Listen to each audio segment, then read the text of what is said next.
By, and she is with Fikile Mbalula, the ANC Elections Head. Erin? Yes, that's right, Tony. Fikile Mbalula, fresh off the stand here at the Zondo Commission.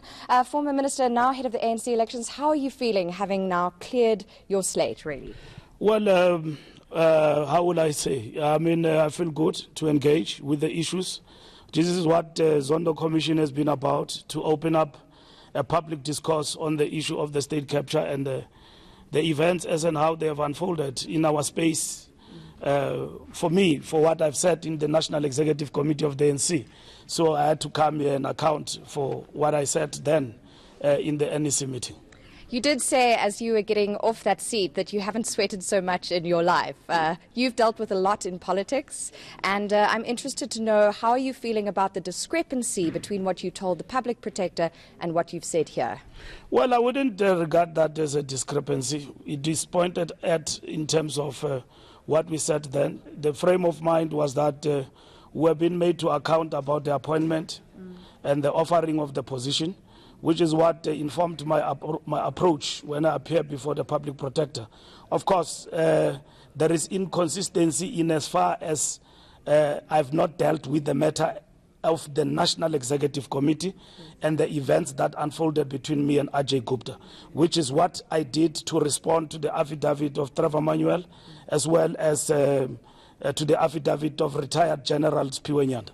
And why didn't you take the opportunity, when you were asked time and again by the public protector about your conversations, why didn't you take that opportunity to raise the phone call you'd had from Ajay Gupta? Why did you not think it was a conversation? Well, I didn't think it was important at that particular moment. With respect, though, you're talking about the public protector investigating state capture. Yes, public protector was not investigating state capture. The report says state of capture. Yeah, state of capture. The state of capture is what is investigated by Judge Zondo. Public protector was probing the issue of the Guptas in relation to the appointment of ministers, among others. And in this particular instance, my frame of mind was based on that.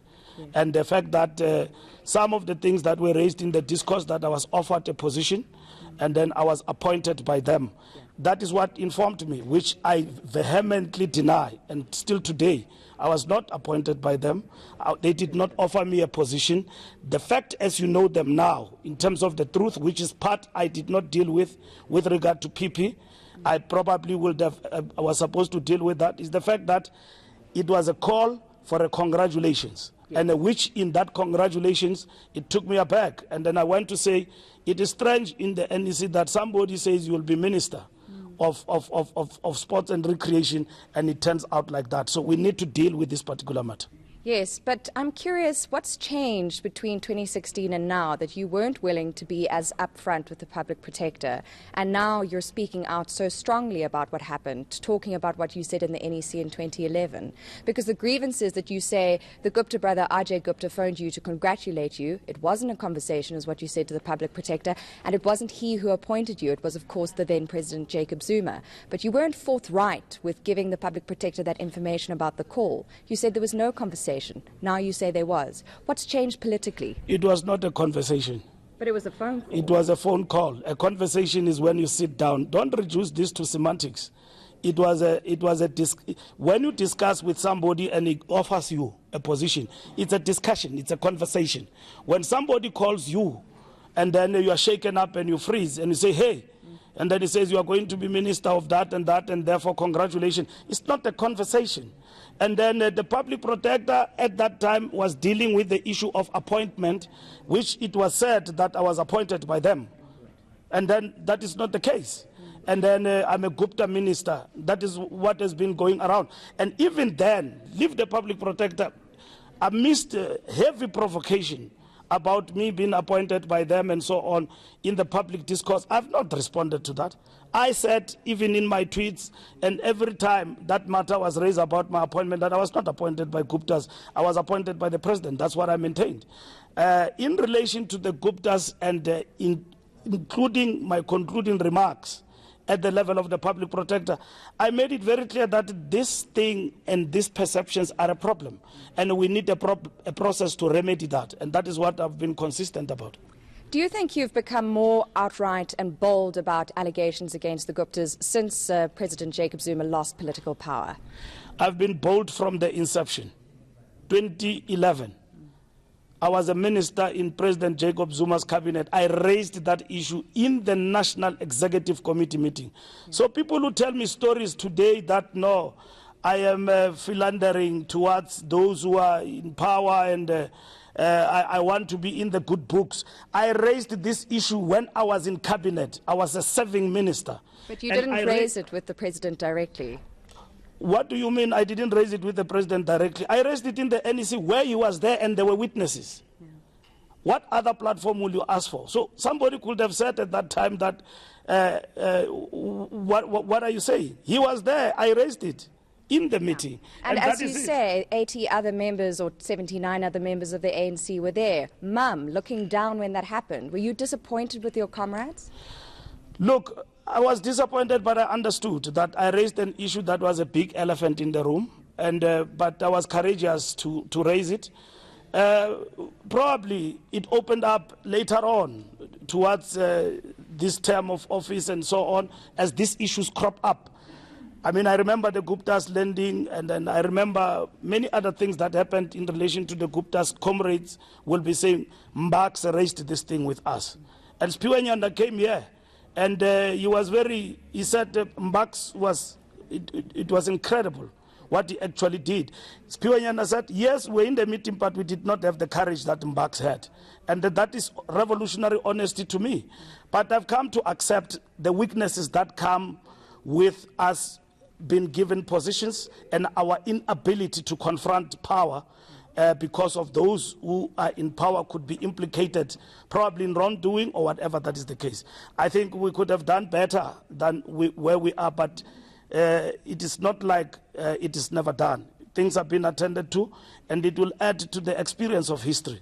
Never again to have such things happening and we keep quiet.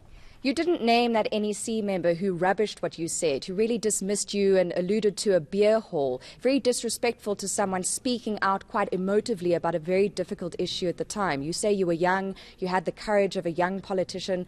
Why won't you name that person? You have an opportunity now in eNCA to do so. Well, the judge said that if I want to, they can approach me. So I prefer to leave it in the floor of the commission. If they want the name, I will do that. Was it someone in the top six? No, it was not someone. It was a fellow colleague in the National Executive Committee. And I don't want to be like I came here to, not even to snitch, but I came here to give my account of events. And I've done that to the best of my ability. And I didn't come here to look down upon people.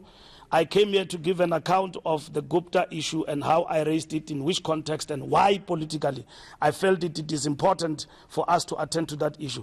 I didn't come here to grandstand about names of people and to be the most important recognized figure that has ever been discovered since sliced bread. I came here as Fikile Mbalula and give the facts as I understood them. Where there are gaps, where there have been inadequacies and defects, it happens. We are human, and there's trial and error we learn. And that is the point. Just like the public protector, not so far from the truth, but the truth.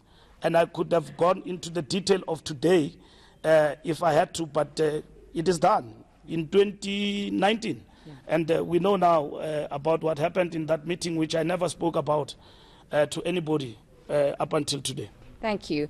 Do you think that former President Jacob Zuma gave the information about your appointment as Sports and Recreation Minister to RJ Gupta, or do you think it was Gwede Mantashe of the ANC? Well, I don't know. Like I said, I don't know. I don't want to speculate. What's your hunch? No, I wouldn't want to do that, because if I say, I mean, I don't know where RJ Gupta got that information from, which he also peddles back and forth. He said to the public protector, indeed, what I'm saying now, that it was a call. He was congratulating me because he saw that thing in the media. He comes to the commission, he gives a different version. Also, go into that. Where's the consistency? The consistency is in the truth that he called me. And then that is what happens. And then he backpedals, he comes here, he said, no, I didn't. And all of that, I didn't call, whatever that is the case. So Whoever informed him, as I explained in the commission, the people who knew about our appointments are few, if not one person. So I don't want, or he could have eavesdropped on a discussion or whatever that is the case. I can't give those facts. What I know is that he did call me and he had the accurate information about my appointment and the post I'm going to, which the president in our own discussion did not disclose where I will be going to, but did discuss with me that hang in there, we'll be moving forward. Don't go to Luthuli House. And that's what he didn't tell me about the post. President didn't tell me about that. These days you are in Luthuli House. You're the head of the elections for the ANC, which is going into a massive national election this year. I'm interested to know, in that position, in that capacity, what's your view on the former president and his absence so far at this commission? And that's my final question. Well, I suppose he will come to the commission. I mean, there's no way to escape it. If you don't come, you'll be called. If you are called, you don't come, you'll be subpoenaed. And then you'll be summoned. So there's no escape. And I think that as the man who's standing at the center of being accused and about all of this, I think there's no choice. At some point, you will have to come up. We, as the ANC, we will come to the commission at a later stage. Our movement will give a full account of what happened and how they understand the state capture. That is coming at a later stage. I don't know when. So President Zuma, just like myself, you know, you've got no way to run. I mean, this place is too small. We've got to come here and give, the chronological order of events, how they actually unfolded. That's not my call, though. That is the former president's call, and it's up to him to weigh up to his options and so on. So I wouldn't comment on that. That question belongs squarely to him. All right. I suppose you're going for lunch now. Whether or not you'll have curry is a mystery. But thank you so much for your time. It was a lovely curry. Fantastic. Really, was it? Was it very spicy? No, it is very spicy, but it is generous offer. When you go there, you get to be given curry, and that is it. But whether it is spicy, I'm not a fan of curry. So, but because I'm a son of the African people who have been imbued with values of Ubuntu, you don't, when you enter somebody's house, refuse the offer that is given to you in terms of food. You eat even if it is not what you prefer.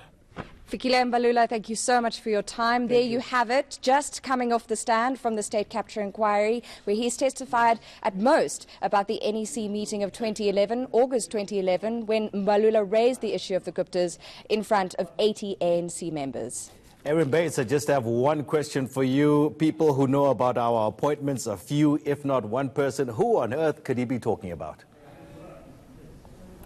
I wish I could give you an answer on that one. He said it's not someone from the top six, but other than that, your guess is as good as mine.